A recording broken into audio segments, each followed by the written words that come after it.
Welcome to Mrs. V's Reading Corner, where you can enjoy books for educational, fun, or even bedtime stories. Please take the time to like this video, comment below with how you enjoyed it, book suggestions, and more.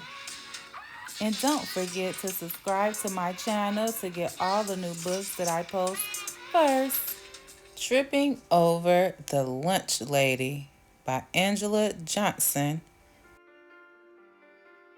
I'm never going to be a gymnast. You know how people say that some folks can't walk and chew gum at the same time? Oh, yeah, they were talking about me. I fall downstairs and roll out of bed onto the floor. I drop things on my toes and get trapped in closets. I've broken my arm making cookies.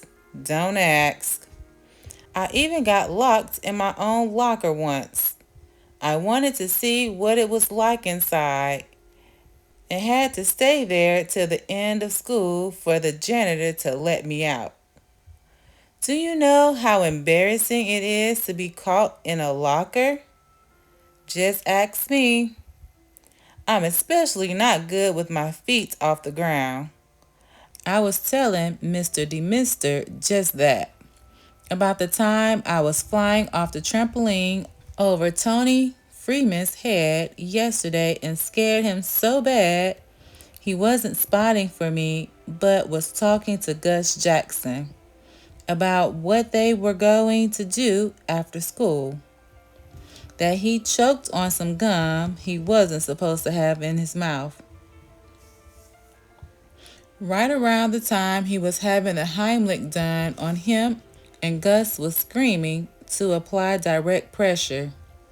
Luckily, we just had a first aid class the period before gym.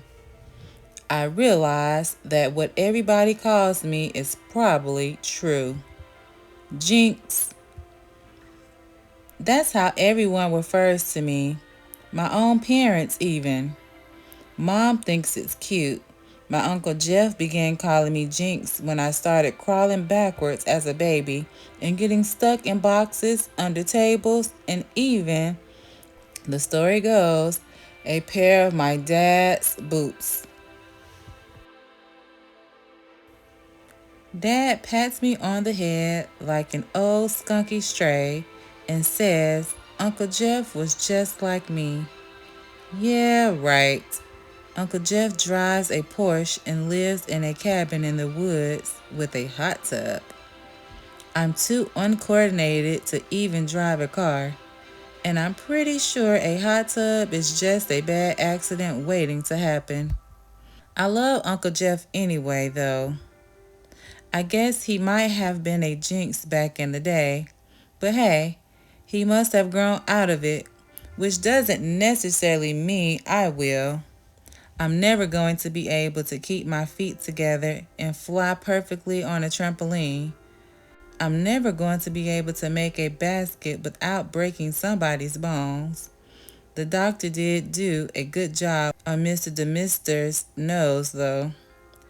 I'm never going to run like my sister or kick a soccer ball like my brother without falling, throwing up, or pulling a muscle on me or somebody else. My dad won't even let me use a steak knife. I still have to cut meat with one of those plastic picnic things that sort of look like a knife. But a while ago, everything changed. My whole life, even. Because of something I saw on the Folk Art channel. A couple days after that, a picture in an album made it feel exactly right. Yes, ladies and gentlemen, boys and girls, people I've run over, step on, and trampled up. I am going to be a square dance star. The dancers on television floated over the floor, arm in arm. They smiled, laughed, and nobody fell into anybody else or sprained anything. They were all so happy and even seemed to really like each other. And then I saw this woman who looked just like my mom. She could have been my mom. She looked so much like her. Then, in the middle of a swing around, she looked the camera in the eye and smiled at me. Honest, it was as if she looked right at me to say, "You could be me. And look, I can do this." Wow. It was a couple days later when a picture fell out of the photo album I just dropped in the fish tank. I rescued everything pretty quick, except now our goldfish hide when I come close to the tank. But there, in living color, was a picture of my mom's arm in arm with this kid with hair way down his back, square dancing. It was in my jeans. I knew then it was meant to be. And not only am I going to be a star, I'm going to be the fifth grade school gym square dance champ of the whole world. And nobody's going to stop me. Ouch! It's a hard thing to change people's mind about how things are done and to get them to do something new. This is how it went with Mr. DeMister when I went to his office and told him what might be the most wonderful thing since knee pads and bandages. "What?" he said, sort of backing away from me like he always does. "Square dancing, Mr. DeMister." Square dancing. It's fun and it's good exercise for everybody. I saw it on the folk art channel and practiced with a huge stuffed teddy bear. What? It was real cool the way the guys swung the girls and everybody skipped and twirled around the room. I think it would be good for us all to learn a new skill, learn to dance with partners, 'cause usually the boys don't want to. And we get a good workout. What? We wouldn't have to wear the frilly dresses or bow ties like they did on TV. I think our regular gym clothes would be okay. Do you think they have square dance music in the band room? What? I think a few more meetings with the Mister will get him to come around to the square dance way. So later that day, I dropped off square dance music at his office. He wasn't there, and I accidentally dropped a 10-pound weight I was moving off his desk onto a fishing pole that fell on the floor. There was a stuffed fish over his desk. Scary. I thought we'd be dancing by now, but days after my meeting with the Mister, we're still on the trampoline that decided a long time ago it didn't like me. Evil is what it is. Evil. And it won't even take pity on my poor classmates who have to keep catching me and throwing me back on it. The Mister keeps yelling, "Spot Jinx! Spot Jinx!" I'm feeling like a clumsy Dalmatian with all the spot jinx going on. And I'm thinking how happy I'd be if my 2 feet were safely planted on the wooden floor, promenading down the court. Square dancing would save me. I'd be the world's best square dancer. Maybe I could even stop wars and hunger with square dancing. I'd go to other countries and dance with my square dance group, not include any of the people who back away when I use a fork in the lunchroom or have their arms stretched out to catch me when I'm going down the stairs to art class. Maybe I'd get some award for ending unhappiness in the world by spreading square dance love all over the planet. Maybe I'd change the whole wide world. Jinx! Spot Jinx! And maybe I'll do that after I come back from the nurse's office. I don't really want to square dance, Jinx. Victoria is my best friend, and I was counting on her to help me in the gym square dance campaign. Anyway, she's a good dancer and hasn't broken Mr. D. Mister's nose. Come on, Vic. You have to be with me on this. I'm sick of dodgeball and volleyball. I broke half the gym windows and knocked out two people before Mr. DeMister sat me on the bench to watch the clock. I still don't want to square dance, Jinx. We'll look stupid. The boys won't do it, and all the girls will end up dancing together with the boys laughing at us. Victoria pulls her braids back and blows a big bubble. Senorita Smith comes over and taps her on the shoulder. No gum in Spanish class. How can you learn a new language with super bubble in your mouth? When Victoria swallows the gum, Senorita Smith makes a face and goes back to teaching us how to ask for the bathroom in Spanish.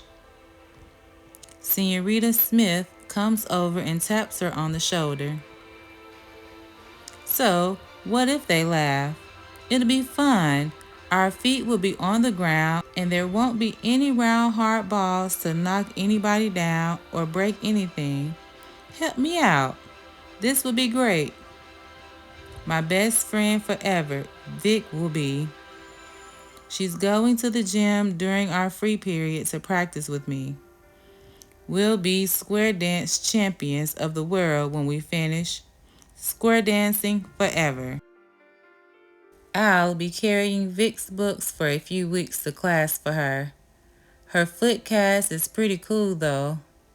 Bright purple, and she let me draw orange daisies all over it already. Everybody is so nosy in this school. Within minutes, everyone knew that we were square dancing under the basketball hoop when the broken foot thing happened. You'd pretty much think that that would change my mind about square dancing, except technically it was Vic's fault. We were doing just fine until she thought she heard people coming through the gym doors and turned to run. Her feet got twisted up with mine. I still feel bad for her though. Oh, and to be a square dancer? But I've got a plan. I printed out 500 flyers that say Square Dance Mania and taped them up all over the school to get people talking. But the next day, everybody just looked confused when they read them, including Mr. DeMister, who just shook his head and stared at me. And it didn't do anything to keep my feet from flying underneath me and a trampoline from smacking me in the face. I'm so used to trampoline face by now. I dreamed last night that all of Warren Hardy Elementary School was square dancing through the streets. Everybody swung their partners do-si-do, Alamond, right to the corners. Then we all joined hands and circled to the left. When I woke up, I was lying on the floor with a sore arm, probably from swinging my partners in my sleep. I guess my dreams of being a gym class hero in square dancing are pretty much squashed since now the whole school knows how Vic's foot got broken. I spent the whole gym class with all of my friends and enemies skipping around me until Mr. DeMister says, the next person to skip around Jinx is running 100 laps. Bounce, bounce, bounce on the evil trampoline. My mom says to give it up. My dad just laughs. My little sister sticks her tongue out at me and calls me doofus. So I've been thinking, just thinking maybe square dancing isn't the thing. Maybe I can bring peace to the world and less bruises to myself with something else. Maybe jumping rope or jacks in the gym might be okay. But then in gym, Mr. DeMister says he wants to see me after class. What's that about? It's been a couple of days since I hurt anybody, and the nurse even stopped me in the hall today to ask if I've been absent. Anyway, in the end, I don't get to talk to Mr. DeMister because he's too busy getting some kid out of the basketball hoop who keeps yelling, "It was just a bet.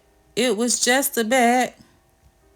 I ate all my lunch today because word got round that we didn't have the trampoline in gym class. I usually don't eat much on gym days. Not since that real bad tuna casserole day that my stomach just couldn't take. Of course, there was also the unfortunate incident where I tripped over the lunch lady and landed in the sloppy joes, but let's not get into that. Anyway, only saltines on gym days, that's my rule. But what happened today was better than no trampoline. It was better than no dodgeball or volleyball. It was better than no field trip to ice skating world or rock climbing wall at the wellness center. The only thing better than none of these things was no Mr. DeMister taking us to all those places. Story is he had a nasty fishing accident over the weekend and he wouldn't be back for a couple of weeks. It's better than Halloween and a summer vacation all rolled up in one. It's better than 3 desserts and no curfew. It's better than a water main break in school or a snow day that lasts a week. What's really great is that there isn't a sub either. We all get to go to study groups. No sub gym teacher to carry on the trampoline evil. Life is good until I find out it's a lie in fifth period and I'm going to have to dress and head out onto the gym floor like every day before with a substitute teacher who will follow all the lesson plans that Mr. DeMister left behind. Vic, whose foot is still healing, limps out besides me. Sorry, Jinx. I know you were counting on study group. Yeah, I was, but I'll be all right. I've flown off the trampoline before. At least this teacher hasn't seen me do it before. But then I began to hear something. It started low as I got closer to the gym door. Then I heard it a little louder. I moved quicker than I ever had getting to gym class. There was music coming out of my gym class. It was square dance music coming out of that gym class. And beside the boombox playing that music was a bright, shiny new gym teacher who had never gotten her nose broken by me. Everything was going to be different. The little accident with Vic didn't mean anything. I'd be the fifth grade champ of the world. Just me. All by myself. All I could do was smile as the substitute explained how we were to line up and which hands we had to grab of each other's to dance. I didn't even remember her name. This wonderful teacher who brought square dancing to us. She started the music up again and everybody started moving to the word she called out. All I remember is Josh running to me to swing me around. In a few minutes, I didn't remember anything for a while. They say I have a concussion and a sprained ankle. Josh only got a big bruise on his forehead. I had to stay in the hospital for 2 days. I've had a lot of visitors though. Most of my gym class came the second day and brought square dance music for me. The nurses weren't happy. I even got to visit Mr. DeMister, who was on the third floor and wheeled himself down to visit me. He smiled when he rolled himself into my room and heard the music. I thought you had a concussion, kid, he said, looking at my bandaged foot. I shrugged. How do you get hurt fishing? He shrugged back. I didn't know my reel would snap. I must have broken it somehow and not known it. Anyway, I was reeling a big one in, and out of the boat I went. Just a few ribs and some cuts, a concussion, and a collapsed lung. I'm okay. Oh no, a broken reel? Nah. So, how was it? How was what, I say? The square dancing. I called the substitute to suggest it. I take it you were the one who left the music in my office. Oh, yeah, that was me. Well, it looks like you missed the square dancing. Sorry. I thought you'd be safe from the trampoline while I was gone. Mr. DeMister, I didn't get here because of the trampoline. The look on poor Mr. DeMister's face made me laugh so hard I almost fell out of the bed. The nurse came in and said she thought I'd had enough visitors, but I kept laughing because I knew then that I was never going to be a square dance champion. So, what else can I do but laugh? The end.